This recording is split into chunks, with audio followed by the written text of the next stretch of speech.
Are you after a laptop that is lightweight, with solid build quality and doesn't scream gamer? The Electronics Mag 15 may well be for you, so let's find out.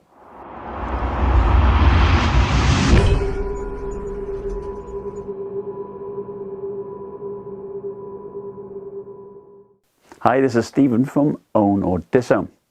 Electronics kindly sent me their new Mag 15 to review. As the name implies, it is made out of a magnesium alloy, allowing it to be strong yet lightweight at only 4 pounds 2 ounces. This is about the same weight as the MSI GS65 that uses a very thin gauge aluminium. In terms of build quality, it is reminiscent of the Razer Blade 15 and shares qualities from both the advanced models such as the Per-Key RGB lighting, and at 20mm stick it is similar to the base model, allowing to house an Ethernet jack and making it perfect for streamers. The addition of a Thunderbolt 3 port is also welcome. It can be used to connect directly with the dedicated GPU, and in my case outputting to a 3840 by 1600 monitor at 30 Hz. Unfortunately, it said that G-Sync could not be activated, possibly because I need a DisplayPort adapter. One benefit aside from more screen real estate is that the temperatures are also less. You can also connect an external GPU as my Razer Core, but due to bandwidth issues, my desktop RTX 2080 only performed on par with a 1660 Ti. In addition, it has an SD card reader, which the Razer 15 does not, making it a good laptop for both photographers and videographers. It's not a high-speed UHS reader like you get on the Aero 15, but it's nice to have. In total, there are 3 USB Type-A ports. I like that you have a separate microphone and headphone jacks. Like the Aero 15, the Mag 15 has a really large 94 watt-hour battery. It's larger than what is offered by Razer. Streaming YouTube at 25% brightness with no key lighting and power saver on, I ran for 7 hours. With brightness at 50 to 60%, key lighting on and balance mode, expect 5 to 5.5 hours of regular use. The Mag 15 is cheaper than the competition, starting at $1,500 for an i7-9758, the 1660 Ti, 512GB PCI Express SSD and 16GB of RAM running dual channel. Now, they informed me last night that prices will go up by $100 to help fund extra support staff. My unit is maxed out with a 2070 Max-Q, 64GB of RAM and 2TB of PCI Express storage. Now, neither the Aero or Razer can be configured with 64GB of RAM. The cost of my system is currently $2,450, and that includes a liquid metal repaste on the CPU and Cooler Master Gel on the GPU. One other distinct feature, it uses a mechanical keyboard with brown switches, making them a little bit quieter. And using a microphone, I measured it about 46 decibels, whilst the Y540, that keyboard measured 44 decibels, so not a huge difference. Sure, you can hear it, but I think the tactile feedback is much better and worth it. The Windows Precision trackpad is large and made of glass. If you double tap the top left-hand corner, you can deactivate it. You also have integrated mouse buttons, and I had no issues using it whatsoever. The keyboard deck looks to have a black anodized layer, so it gives a good clean look and shows little to no fingerprints. The keyboard deck is very rigid, more so than on most laptops, and it is a pleasure to use. The keys themselves do bend when you press the edges, but they always register. At the top, you have the power button and a button that controls the various power profiles. The RGB lighting is very nice, as is the RGB light bar at the front. Now, all of this can be configured using the software. The lid also has the same black finish, the only marking being the Electronics logo in the center. If you are after a professional looking laptop to take on trips, this Mag 15 certainly looks the part. I do wish the 230 watt power brick was a little bit smaller, perhaps even the same size as the one used on the Omen 15T, which powers an i9 and 2080 Max-Q. Now, despite this, the total travel weight is only 5 pounds 15 ounces. For those wondering, the laptop cannot be charged via USB-C.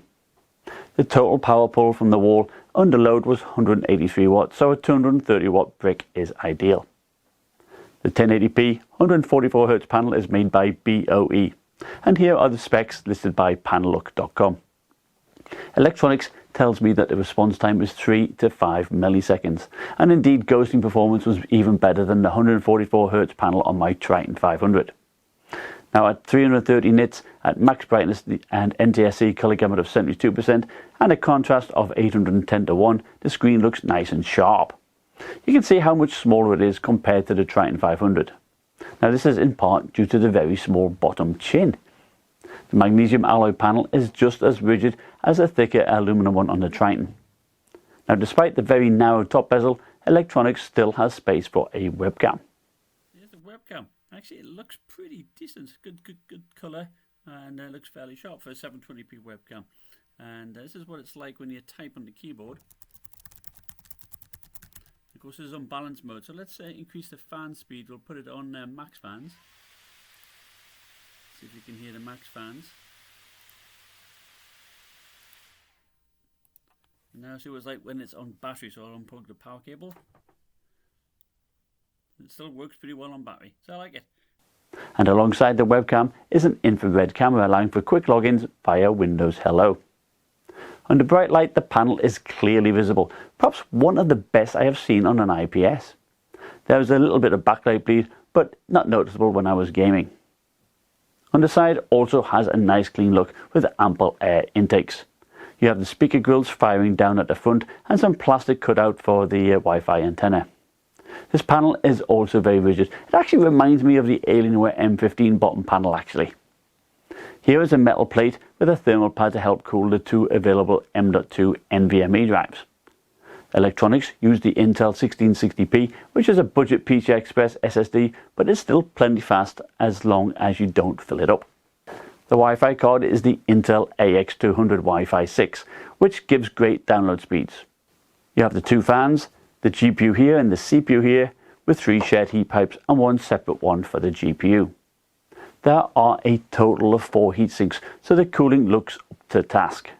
The command center I received was different to the one that it was actually shipped with, and there is another one in the works, so yours could very well look and work much differently to mine. I basically have 4 performance modes and 3 fan modes. And in fact today they actually sent me a new command center and a new BIOS, so yours will definitely look and act differently to what I have. So I will do a follow-up video on those changes. Now using my thermal camera with it under full load, you can clearly see cool air being brought in through the keyboard, and you can feel this on your fingers as you play. In the center and towards the hinge, it hits around 47 degrees Celsius, which is quite hot, but it doesn't impede usage as the palm rest is also cool. And from the back, you will notice how well those fans push out the hot air. It's underneath where most of the heat is, and I would not recommend playing this on your lap. Not only would it be uncomfortable, but you will starve the system of air.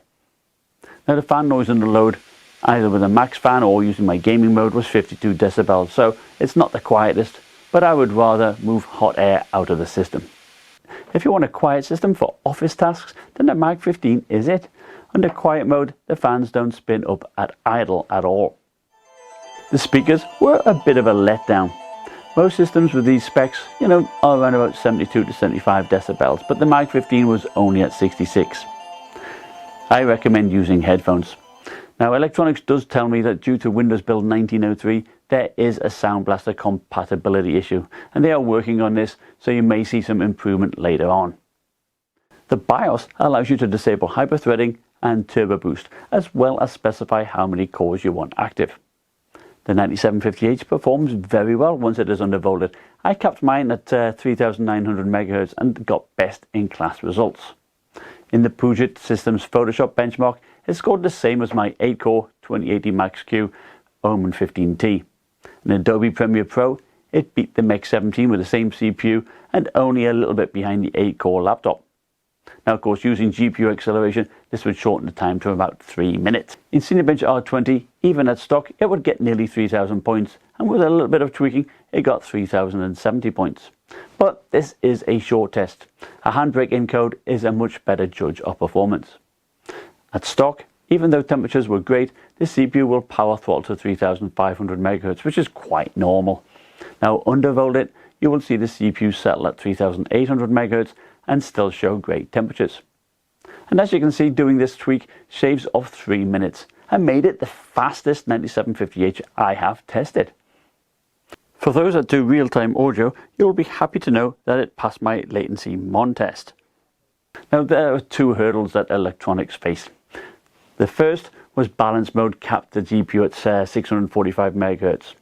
Now I have been told that the updates I received today will rectify this.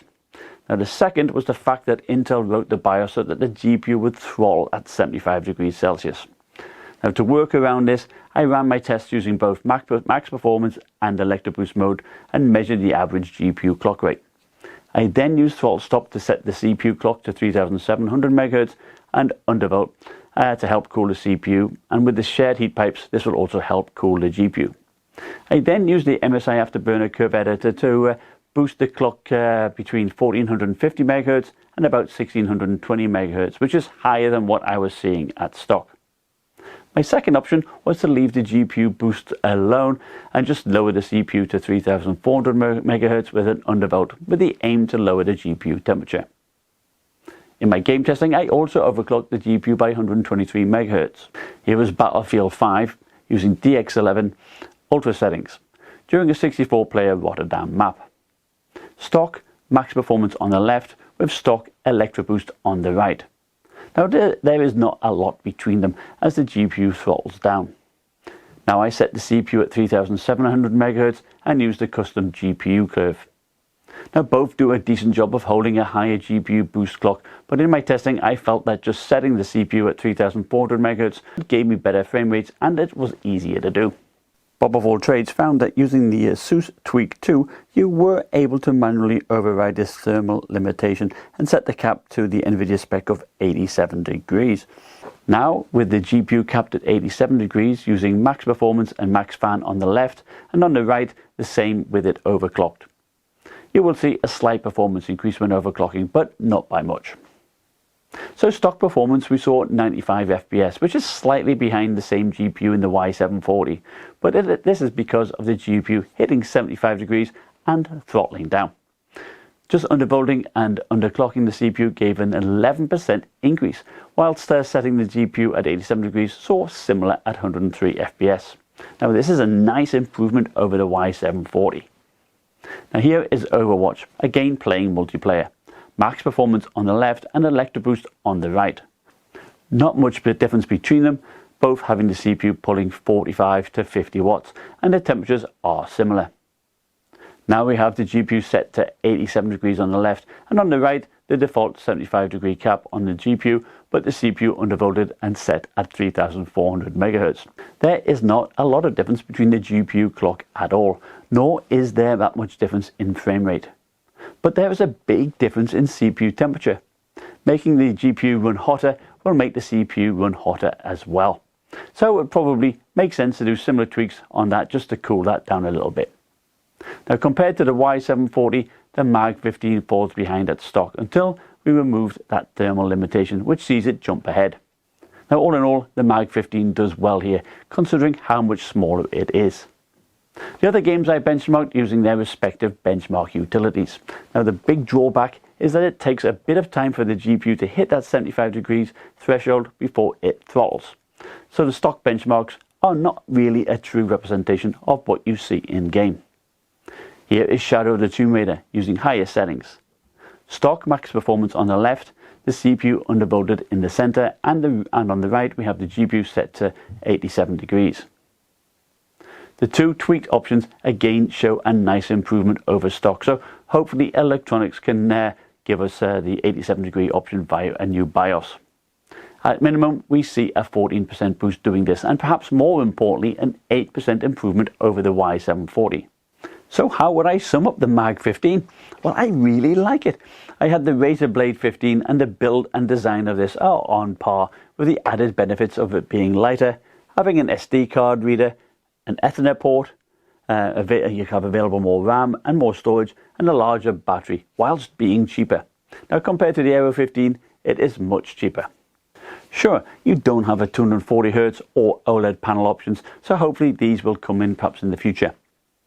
Intel wanted to try and keep the chassis temperatures down by lowering the GPU temperature, but in reality that has little effect.